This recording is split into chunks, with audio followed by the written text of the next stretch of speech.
नमस्कार मित्रों, हमारी सीरीज चल रही है एपिसोड नंबर 16 की, जिसमें हम बात कर रहे हैं भृगु संहिता की। भृगु संहिता के अंतर्गत आज हम बात करने जा रहे हैं वृषभ लग्न के षष्ठम भाव में यदि मंगल स्थित हो तो उसके क्या फलादेश होंगे। प्रथम भाव में 2 नंबर का मतलब होता है वृषभ लग्न, और वृषभ लग्न में मंगल सप्तम भाव और द्वादश भाव, इन दोनों भावों का स्वामी होता है। सप्तम भाव के सापेक्ष जब यह अपने स्थान से द्वादश स्थान और कुंडली के षष्ठम स्थान में स्थित हो जाता है तो यह नकारात्मक फल प्रदान करने वाला ग्रह बन जाता है। देखिए, हमने बात करी थी लघु पाराशरी में आपसे कि अष्टम भाव मृत्यु स्थान होता है और अष्टम का अष्टम मतलब तृतीय स्थान भी मृत्यु स्थान होता है। इन दोनों के द्वादश स्थान मतलब द्वितीय स्थान और सप्तम स्थान, ये दोनों मारक स्थान होते हैं। मारक स्थान का स्वामी अपने से व्यय स्थान में और कुंडली के रोग स्थान में, शत्रु स्थान में और ऋण स्थान में स्थित हो जाता है तो ये सप्तम भाव के सापेक्ष नेगेटिव फल प्रदान करने वाला बन जाता है। देखिए, सप्तम भाव होता है मारक स्थान। मारक स्थान का स्वामी बेसिकली रोग स्थान में आया है। इससे पहले हमें ये जानना बड़ा जरूरी होता है कि मारक फल क्या करता है। देखिए, मारक की दशा में या मारक ग्रह की दशा में या उसके इफेक्ट में सदैव व्यक्ति को मानसिक, शारीरिक और आर्थिक कष्ट होते हैं। मानसिक का मतलब मेंटली स्ट्रेस हो सकता है, एंजाइटी हो सकती है, टेंशन हो सकती है, पहली चीज। दूसरा हो सकता है शारीरिक कष्ट, रोग हो सकते हैं। तीसरी चीज होती है आर्थिक कष्ट। आर्थिक कष्ट में धन से संबंधित परेशानी हो सकती है। तो यहाँ पर सप्तम भाव का स्वामी यह तो दिखा रहा है, सप्तम भाव होने के कारण यह स्थिति तो स्पष्ट हो रही है कि यहाँ पर मारक बनेगा और मारक बन के इन तीनों में से किसी इफेक्ट को प्रदान करेगा। लेकिन यहाँ पर जब यह अपने से द्वादश अर्थात इसका भी व्यय हो रहा है और कुंडली का यह रोग स्थान है, ऋण स्थान है और शत्रु स्थान है, तो तीनों ही परिप्रेक्ष्य में देखें तो शारीरिक कष्ट की स्थिति बन रही है, शत्रु पक्ष से मानसिक कष्ट की स्थिति बन रही है और ऋण पक्ष से आर्थिक कष्ट की स्थिति बन रही है। तो यह तीनों ही प्रकार से व्यक्ति को परेशान करने वाला होगा। षष्ठम भाव में बैठ के व्यक्ति को यह मंगल मारक के प्रबल प्रभाव प्रदान करने वाला बन जाता है। देखिए, सप्तम भाव होता है जीवन साथी का भी। जीवन साथी लाइफ पार्टनर, लाइफ पार्टनर से संबंधित भी यहाँ पर नेगेटिविटी दिखा रहा है। लाइफ पार्टनर को रोग हो सकते हैं, लाइफ पार्टनर मेंटली स्ट्रेस में हो सकता है। तो इस तरह की स्थिति हो सकती है। कब हो सकती है? जब मंगल की महादशा अंतर्दशा आती है जो 7 साल की होती है, उसमें ये हो सकता है इफेक्ट, अथवा मंगल के वर्षों में। मंगल का वर्ष विशेष रूप से 13 से लेके 15 साल की उम्र, 13वां साल और 15वां साल विशेष रूप से होता है और 28वां साल मंगल का ही वर्ष होता है। मंगल का विशेष वर्ष माना जाता है 28 साल। तो इस समय में, इस वर्ष में भी व्यक्ति को परेशानी हो सकती है। जब व्यक्ति की उम्र 28 वर्ष की होगी तब इस मारक का फल व्यक्ति को प्रबल रूप से मिल जाएगा। और यदि मंगल की महादशा अंतर्दशा चल रही है तो बेसिकली ये इस तरह के इफेक्ट्स प्रदान करने वाली बन जाती है। यहाँ पर मंगल शुक्र की राशि में स्थित है। यहाँ पर तुला राशि स्थित है और तुला राशि का स्वामी होता है शुक्र।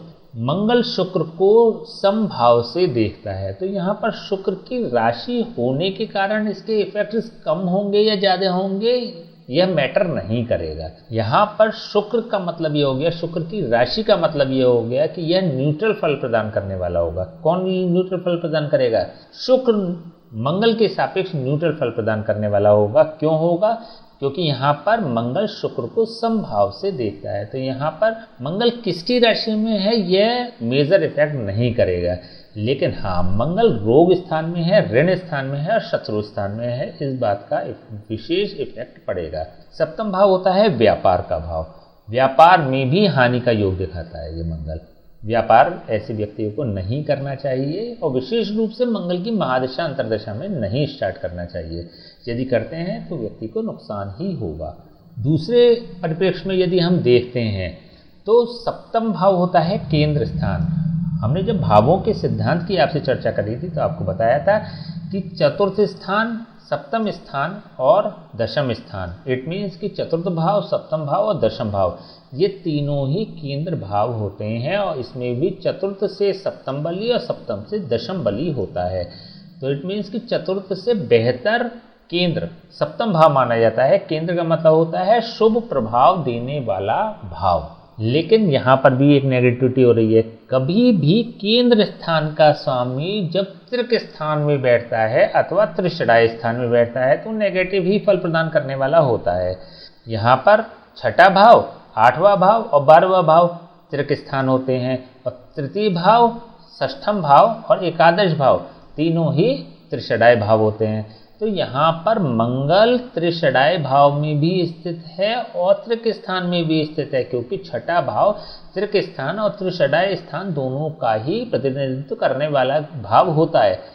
यहाँ पर केंद्र स्थान का स्वामी जब त्रिषडाय और तृक स्थान में बैठता है तो विशेष रूप से बलहीन हो जाता है, विशेष रूप से खराब फल प्रदान करने वाला बन जाता है। तो यहाँ पर मंगल खराब ही फल प्रदान करेगा। यहाँ पर एक छोटी सी पॉजिटिविटी यह भी है कि यह केंद्र भाव का स्वामी जब किसी नेगेटिव भाव में बैठता है तो अपने केंद्र के शुभत्व गुणों को वह संबंधित भाव को दे देता है, खुद अशुभ हो जाता है। तो जो हम लगातार बात कर रहे हैं कि मंगल की महादशा, अंतर्दशा और उम्र विशेष रूप से व्यक्ति के जीवन में नकारात्मक फल प्रदान करेगी, लेकिन यहाँ पर छठा भाव कुछ बेहतर हो गया है।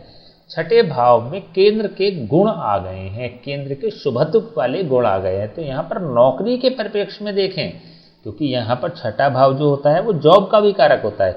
छठे भाव में यदि नौकरी के परिप्रेक्ष्य में यदि हम देखते हैं तो यह बेहतर फल प्रदान करने वाला होगा। व्यक्ति का बेहतर जॉब होगा, एक अच्छी डेजिग्नेशन वाला जॉब होगा, या उसका जो जॉब होगा वो सेफ जॉब होगा और वह अपनी नौकरी में एक कंफर्ट मोड में काम करने वाला व्यक्ति होता है। यदि हम द्वादश भाव के सापेक्ष देखें, क्योंकि यहाँ पर मेष राशि है, मेष राशि का स्वामी होता है मंगल। मंगल अपने राशि स्थान से सप्तम स्थान पर स्थित हो रहा है और कुंडली के रोग भाव में स्थित हो रहा है, लेकिन यहाँ पर एक तृग भाव का स्वामी तृग भाव में बैठा हुआ है। हमने बात करी थी, जब हमने लघु पारश्री की बात करी थी, या लघु पारश्री में हमने इस बात की चर्चा करी थी आपसे कि कभी भी तृक स्थान का स्वामी यदि तृक स्थान में ही बैठ जाता है तो वह विपरीत राजयोग बना देने वाला होता है। यहाँ पर एक तृक स्थान जो द्वादश भाव है और एक छठा स्थान जो कि एक तृक भाव होता है, आपस में रिलेट कर रहे हैं। द्वादश भाव का स्वामी छठे भाव में बैठ रहा है, विपरीत राजयोग बना देने वाला होगा। हमने आपको बताया था कि द्वादश भाव एक पृथकतावादी भाव होता है। इसका स्वामी कहीं भी बैठेगा तो उन चीज़ों से व्यक्ति को पृथक करने का प्रयास करता है। इस परिप्रेक्ष्य में देखें तो यह विपरीत राजयोग इसी परिप्रेक्ष्य में ही बना रहा है कि यह रोग, ऋण और शत्रु से व्यक्ति को पृथक करता है। व्यक्ति को रोग नहीं होगी, व्यक्ति को ऋण नहीं होगा, व्यक्ति को शत्रु प्रभावित नहीं करेगा। तो यहाँ पर एक छोटी सी कंट्रोवर्सी हो रही है कि सप्तम भाव ये दिखा रहा है कि यह रोग, ऋण और शत्रु से परेशान होगा, द्वादश भाव दिखा रहा है कि ये रोग, ऋण और शत्रु से परेशान नहीं होगा। तो यहाँ पर क्या प्रेडिक्शन आते हैं? प्रेडिक्शन ये आते हैं कि यहाँ पर सप्तम भाव इन्वॉल्व हो रहा है। व्यक्ति का जीवन साथी रोग, ऋण और शत्रु से परेशान होगा, जिसके की कारण व्यक्ति इससे इफेक्टिव होगा। व्यक्ति को रोग नहीं होंगे, व्यक्ति पर ऋण नहीं होगा और जिसकी की कुंडली है उसको शत्रु भी परेशान नहीं करेंगे, लेकिन वह उसका जीवन साथी इन सभी चीज़ों से इफेक्टिव होगा। जब मंगल की महादशा आएगी तब विशेष रूप से। तो यदि द्वादश भाव के सापेक्ष यदि देखें इस मंगल को तो यह बेहतर फल प्रदान करने वाला है। यदि सप्तम भाव के सापेक्ष भी देखें तो व्यक्ति के जीवन साथी को इससे परेशानी तो होगी, इन तीनों ही चीज़ों से परेशानी होगी, लेकिन एट द एंड ये सभी चीज़ें रिमूव होगी। शत्रुओं पर विजय प्राप्त करने वाला होगा, ऋण को चुका देने वाला होगा और रोग को क्योर कर देने वाला होगा, रोग को सही कर देने वाला यह मंगल बन जाएगा। तो यहाँ पर व्यक्ति के जीवन साथी को रोग हो सकते हैं, डेफिनेटली ये एक इंडिकेशन मिल रहा है, विशेष रूप से जब भी इसकी दशा, महादशा, अंतर्दशा आएगी। देखिए एक चीज़ और बात करने वाली है, यहाँ पर हम जो भी बात कर रहे हैं मंगल के सापेक्ष बात कर रहे हैं, हम सप्तम भाव द्वादश भाव के सापेक्ष बात कर रहे हैं और यहाँ पर केवल और केवल मंगल की स्थिति के बारे में हम आकलन कर रहे हैं, प्रेडिक्शन कर रहे हैं। ऐसी भी संभावना है कि यदि कोई दूसरा ग्रह, कोई पॉजिटिव ग्रह इसको इफेक्टिव कर देता है तो वह प्रभाव कम हो जाएगा। यदि कोई नेगेटिव ग्रह उसको एनहेंस करने का प्रयास करता है तो इसके रोग, ऋण और शत्रु की बढ़ोतरी हो जाएगी, वह जो प्रभाव होगा वो एनहेंस हो जाएगा। तो यह केवल मंगल के परिप्रेक्ष्य में हम सारी चीज़ें देख रहे हैं। तो अगर यदि और भी ग्रह इन्वॉल्व होंगे तो प्रेडिक्शंस कम या ज़्यादा हो सकते हैं। चलिए हम बात करते हैं इसके कारकत्व की। देखिए मंगल होता है तृतीय भाव का कारक और छठे भाव का कारक। तृतीय भाव के सापेक्ष यह है चौथे भाव में बैठा हुआ है, सुख भाव में बैठा हुआ है। तृतीय भाव होता है संघर्ष का, तृतीय भाव होता है मेहनत का, तृतीय भाव होता है पराक्रम का, पुरुषार्थ का, संघर्ष का। इन सभी के परिप्रेक्ष्य में यह मंगल शुभ फल प्रदान करने वाला होगा। व्यक्ति को संघर्ष नहीं करने पड़ेंगे, व्यक्ति को मेहनत अधिक नहीं करनी पड़ेगी, व्यक्ति को परिश्रम अधिक नहीं करना पड़ेगा और व्यक्ति को पुरुषार्थ भी अधिक नहीं करना पड़ेगा, क्योंकि यह तृतीय भाव के सापेक्ष छठे भाव पर बैठा हुआ है और तृतीय भाव का कारक होकर अपने से चौथे स्थान पर बैठा हुआ है। तो यहाँ पर संघर्ष की हानि करने वाला होगा, परिश्रम की हानि करने वाला होगा। तो इट मीन्स कि ज़्यादा परिश्रम इसको नहीं करना पड़ेगा। तो तृतीय भाव के सापेक्ष यदि देखें तो मंगल पॉजिटिव फल प्रदान करने वाला बन रहा है। यदि हम छठे भाव के सापेक्ष देखें तो छठे भाव का कारक छठे भाव में स्थित है। यहाँ पर एक नियम कार्य करेगा कि कारको भाव नाशाय। यदि कोई ग्रह किसी भी भाव का कारक होकर उसी कारक में बैठ जाता है, उसी कारक भाव में बैठ जाता है, तो वह उसकी हानि करने वाला हो जाता है। तो अगेन वही चीज़ जो हमने आपसे बात करी थी, रोग ऋण और शत्रु की हानि करने वाला होगा। लेकिन किसके लिए? जिसकी कि यह कुंडली है, कुंडली होल्डर के लिए होगा। जिसकी कि ये जन्म पत्रिका है उसके लिए होगा, उसके जीवन साथी के लिए नहीं होगा। तो यहाँ पर यदि हम इस व्यक्ति की बात करें जिसकी कुंडली है, तो रोग ऋण और शत्रु से इसका बचाव हो रहा है। देखिए दो जगह से इसकी पुष्टि हो रही है, एक द्वादश भाव के सापेक्ष भी इसकी पुष्टि हो रही है और तृतीय भाव के सापेक्ष भी इसकी पुष्टि हो रही है। लेकिन यहाँ पर सप्तम भाव अगेन इन्वॉल्व हो रहा है। सप्तम भाव का स्वामी रोग स्थान में बैठा हुआ है, तो इसका मतलब जीवन साथी रोग भाव में बैठा हुआ है, जीवन साथी ऋण और शत्रु भाव में बैठा हुआ है। तो यहाँ पर सप्तम भाव के सापेक्ष अगेन ये इंडिकेशन आ रहे हैं कि उसके जीवन साथी को कष्ट होंगे। देखिए यहाँ पर मंगल भी कमज़ोर हो रहा है, मंगल के जितने भी कंटेंट्स हैं वो कमज़ोर हो रहे हैं। देखिए हमने बात करी थी कि मंगल कारक होता है शूरता, वीरता, पराक्रम, आक्रामकता, क्रोध, धीरज और गंभीरता का विशेष कारक ग्रह होता है। लेकिन यहाँ पर चाहे शूरता की बात करें, वीरता की बात करें, पराक्रम की बात करें, सभी स्थितियों में यह मंगल न्यून हो जाएगा, न्यून फल देने वाला होगा। व्यक्ति में वीरता वाले, साहस वाले गुण नहीं होंगे, वह लड़ाई झगड़े से बचने वाला होगा, वो अटैकिंग मोड में काम करने वाला नहीं होगा, क्रोध पे कंट्रोल करने वाला होगा, या फिर नेगेटिव वे में इसका जो क्रोध होता है वो वर्क करता है, चिड़चिड़ाहट वाली स्थिति, इरिटेशन वाली स्थिति। और ऐसे व्यक्तियों में धीरज और गंभीरता की भी कमी होती है। तो यह जो भी इफेक्ट्स हैं वह लग्न को प्रदान करने वाला यह मंगल होगा। इस व्यक्ति को ये सभी गुण प्रदान करने वाला यह मंगल बन जाता है। तो व्यक्ति में मंगल से संबंधित जो भी कंटेंट्स हैं उसकी कमी होगी। चलिए हम बात करते हैं इसकी दृष्टियों की। मंगल की 3 दृष्टियां होती हैं। एक चतुर्थ दृष्टि होती है जो कि नवम भाव पर पड़ रही है, एक सप्तम दृष्टि होती है जो द्वादश भाव पर पड़ रही है, और एक अष्टम दृष्टि होती है जो लग्न भाव पर पड़ रही है। पहले हम बात कर लेते हैं चतुर्थ दृष्टि की। हमने बात करी थी मंगल की चतुर्थ दृष्टि सुख प्रदान करने वाली होती है, मंगल की चतुर्थ दृष्टि सुरक्षा प्रदान करने वाली होती है। यह दृष्टि नवम भाव पर पड़ रही है। हम बात कर चुके हैं कि चाहे हम द्वादश भाव के सापेक्ष बात करें या फिर हम सप्तम भाव के सापेक्ष बात करें, द्वादश भाव का स्वामी छठे भाव में बैठ रहा है, मतलब द्वादश भाव से संबंधित जो भी कंटेंट्स हैं वह छठे भाव को प्रदान कर देगा, लेकिन स्वयं शुभ हो जाएगा। मंगल यहाँ पर नेगेटिव नहीं है, मंगल पॉजिटिव है। पॉजिटिव मंगल की जब चतुर्थ दृष्टि भाग्य भाव पर पड़ती है तो व्यक्ति को भाग्यशाली बनाने वाला यह बन जाता है। और यहाँ पर मंगल की छठे भाव से दृष्टि उच्च की पड़ रही है, उच्च की राशि पर स्थित पड़ रही है। हमने ये भी आपसे बात करी थी सिद्धांतों की, जब हमने बात करी थी, देखिए जब हमने शुरू के एपिसोड चलाए थे ना, तो उसमें हमने सारे ही सिद्धांतों की चर्चा करी थी। सिद्धांतों की पहले इसलिए चर्चा की गई जब हम कुंडली का एनालिसिस करें, हम कुंडली का विवेचन करें, तो आपको सारे सिद्धांत पता होने चाहिए, आपको जानकारी होनी चाहिए उन सिद्धांतों की। यदि उन सिद्धांतों को आप समझ गए तो फिर आपको ये प्रेडिक्शंस करने में बड़ी आसानी होगी। तो उन्हीं सिद्धांतों के अंतर्गत हमने ये भी बात करी थी कि कोई भी ग्रह यदि अपने स्वामी स्थान को, अपने कारक स्थान को अथवा अपने उच्च स्थान को देखता है तो वो उसको सुरक्षा प्रदान करने वाला होता है, उसका प्रोटेक्शन करने वाला होता है, उसको सेफ कर देने वाला होता है। यहाँ पर मंगल अपने उच्च स्थान को देख रहा है और शुभ मंगल अपने उच्च स्थान को देख रहा है तो व्यक्ति को बहुत ज़्यादा भाग्यशाली बना देता है। नवम भाव से संबंधित जो भी कंटेंट्स हैं उसकी बढ़ोतरी कर देने वाला होगा। देखिए, नवम भाव होता है भाग्य का, नवम भाव होता है धार्मिक यात्राओं का, नवम भाव होता है धर्म का। इन सभी से संबंधित व्यक्ति को पॉजिटिव फल प्राप्त होंगे। व्यक्ति धार्मिक यात्राएं भी करने वाला होगा, व्यक्ति धर्म को मानने वाला भी होगा, धर्म में आस्था रखने वाला भी होगा, धर्म की पताका को लेकर चलने वाला भी ऐसा व्यक्ति हो सकता है। अर्थात अपने धर्म से संबंधित किसी संगठन से जुड़ा हुआ भी ऐसा व्यक्ति हो सकता है, क्योंकि यहाँ पर नवम भाव पूर्ण रूप से शुद्ध हो रहा है। तो यह मंगल व्यक्ति को भाग्यशाली तो जरूर ही बना देगा। मंगल की यहाँ से सप्तम दृष्टि और सीधी दृष्टि द्वादश भाव पर है। सीधी का मतलब एज इट इज फल प्रदान करने वाली, जैसा है वैसा ही फल प्रदान करने वाली दृष्टि सीधी दृष्टि होती है, जो सप्तम दृष्टि होती है।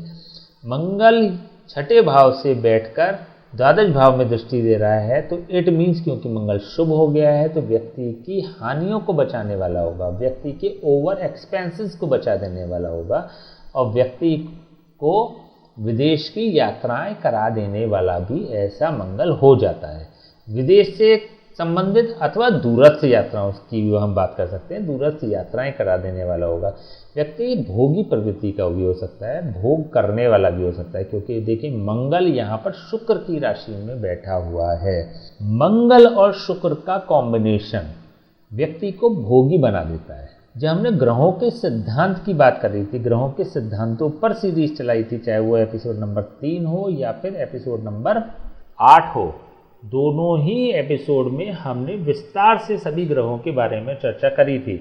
उसी के अंतर्गत हमने आपसे यह भी चर्चा करी थी कि मंगल वीर्य का कारक होता है और शुक्र रज का कारक होता है। और जब हम इनके कॉम्बिनेशन की बात करते हैं, देखिए जब हम इनके योगों की बात करेंगे तो अलग से विस्तार से इसके बारे में हम चर्चा कर लेंगे, लेकिन एट ए ग्लांस क्योंकि अभी विषय चल रहा है तो इसलिए आपको बताना आवश्यक है कि जब इन दोनों का कॉम्बिनेशन बनता है मंगल और शुक्र का, तो यह व्यक्ति को भोग प्रवृत्ति वाला बना देता है, भोगी व्यक्ति बना देता है।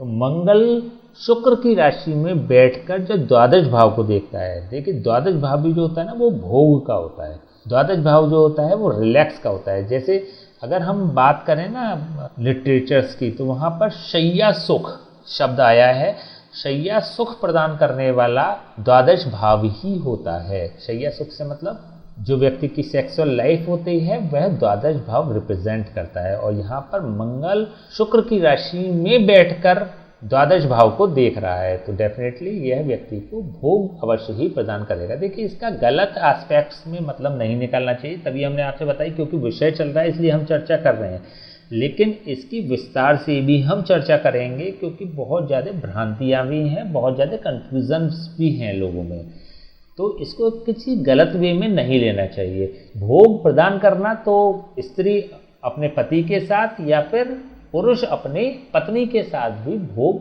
प्राप्त होता है या फिर वो सेक्सुअल सुख प्राप्त होता है।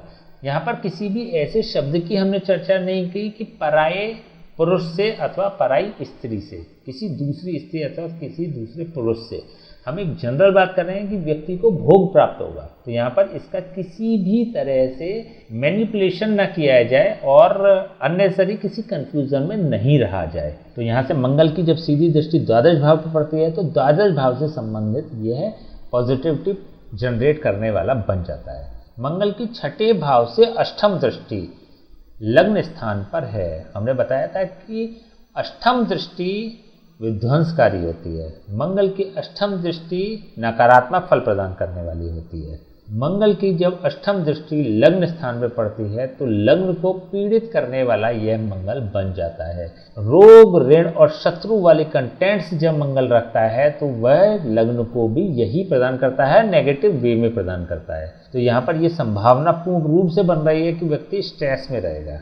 किस रूप में रहेगा या किस वजह से रहेगा, रोग से संबंधित, ऋण से संबंधित और शत्रु से संबंधित स्ट्रेस जनरेट करने वाला यह मंगल हो जाता है।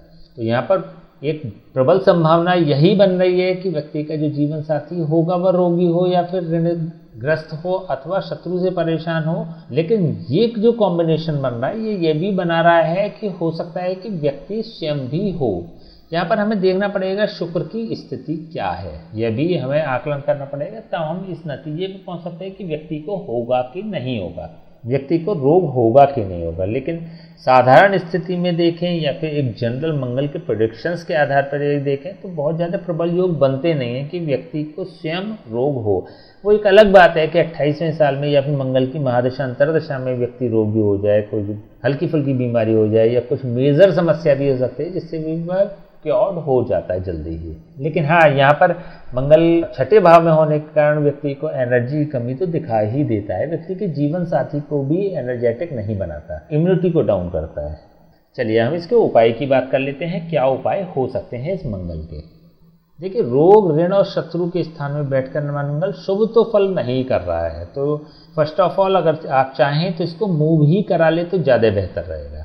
कहाँ मूव करा सकते हैं? देखिए, पहली बात तो यह मारक है, सप्तम भाव का स्वामी है और द्वादश भाव का स्वामी है, तो मारक है। इसको किसी भी ऐसे स्थान में नहीं मूव कराना चाहिए जहाँ पर इसके मारकत्व के फल बढ़ जाएं।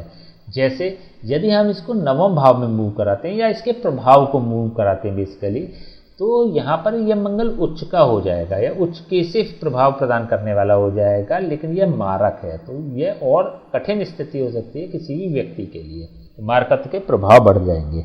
तो बेहतर यही होगा कि इस मंगल को एकादश भाव में मूव करा लिया जाए। यहाँ पर यदि हम इसको मूव करा लेते हैं ना, तो हमने एक यहाँ पर सिद्धांत की बात करी थी कि कोई भी क्रूर ग्रह अथवा पापी ग्रह एकादश भाव में बैठकर नकारात्मक फल प्रदान नहीं करता, अपने क्रूरत्व को छोड़ देता है, अपने पापत्व को छोड़ देता है। मंगल को अगर 11th हाउस में मूव करा लिया जाए या फिर कह सकते हैं इसके प्रभाव को मूव करा लिया जाए तो ये बेहतर रहेगा। क्या हो सकता है? महिलाएं अपने दाहिने हाथ की कलाई में, पुरुष अपने बाएं हाथ की कलाई में मंगलवार के दिन कलावा बांधवा लें, किसी ब्राह्मण से कलावा बंधवा लें। कलावा का मतलब मौली, जो ब्राह्मण पूजा के समय पे आपके हाथ में बांधते हैं। यदि आप उसको बंधवा लेते हैं और समय समय पर चेंज कराते हैं, एवरी ट्यूसडे आप चेंज करा सकते हैं इसको, अगर आप चेंज कराते हैं तो यह 11th हाउस में मूव हो जाएगा और पॉजिटिव फल प्रदान करने वाला बन जाएगा, इसकी नेगेटिविटी खत्म होगी। दूसरा उपाय कर सकते हैं कि प्रत्येक मंगलवार आप सुंदरकांड का पाठ करें, जिससे इसके पॉजिटिव कंटेंट्स तो बने रहेंगे और नेगेटिव कंटेंट्स खत्म होंगे। और दूसरी बात, शत्रु विजय प्राप्त करने के लिए सुंदरकांड एक बहुत ज़्यादा प्रभावशाली उपाय होता है। इन जनरल भी सुंदरकांड बेहतर फल प्रदान करने वाला होता है। जब हम मंगल के उपाय की बात करते हैं, मंगल के उपाय में जब हम इसको आजमाते हैं ना, तो इसको यूज़ करते हैं तो ये बहुत ज़्यादा इफेक्टिव फल प्रदान करने वाला बन जाता है। तीसरा उपाय ये कर सकते हैं, किसी ब्राह्मण से समय समय पर मंगल के जाप और हवन कराते रहें। जब ये आप कराएंगे तो इसकी नेगेटिव प्रभाव समाप्त होंगे, पॉजिटिव प्रभाव इसके बढ़ जाएंगे। अथवा यदि आपके पास उपलब्धता है तो बहते शुद्ध जल में, स्वच्छ जल में आप मंगलवार से शुरू करके 43 डेज लगातार लाल मसूर साबुत प्रवाहित करनी शुरू कर दें, जिससे कि यह चतुर्थ भाव में मूव हो जाएगा या फिर चतुर्थ भाव में इसके प्रभाव मूव हो जाएंगे और छठे भाव से इसके प्रभाव समाप्त हो जाएंगे। तो इन सभी में से कोई सा भी एक उपाय जो आपको उचित लगे वो आप कर सकते हैं। यदि शत्रु से परेशान है तो आपको डेफिनेटली सुंदरकांड करना चाहिए। यदि आप रोग से परेशान हैं तो आपको फिर 11th हाउस में मूव कराने वाला उपाय कर लेना चाहिए। हालांकि देखिए, भावात भावम नियम के अनुसार छठे का छठा 11th हाउस भी रोग स्थान होता है, लेकिन यहाँ पे एक अलग स्थिति आ रही है। यहाँ पर क्या हो रहा है, पहली बात तो यह मंगल अपने मित्र के भाव में पहुँच जाएगा, पहली चीज़। और दूसरी बात, 11th हाउस में बैठकर कोई भी पापी ग्रह और क्रूर ग्रह अपने पापत्व और क्रूरत्व को त्याग देता है, तो इसका भी लाभ मिल जाएगा। तो यहाँ पर मंगल जो इफेक्ट प्रदान कर रहा है ना छठे भाव में बैठकर, वो 11th हाउस में बैठकर प्रदान नहीं करेगा। तो इनमें से आप जो भी उचित लगे आपको वो उपाय आप कर सकते हैं। ठीक है, तो आज हमने बात करी वृषभ लग्न के षष्ठम भाव में ये मंगल स्थित हो तो क्या फलादेश होंगे। नेक्स्ट वीडियो हम बात करेंगे वृषभ लग्न के सप्तम भाव में यदि मंगल स्थित हो तो उसके क्या फलादेश होंगे। तब तक के लिए हमें आज्ञा दीजिए। नमस्कार।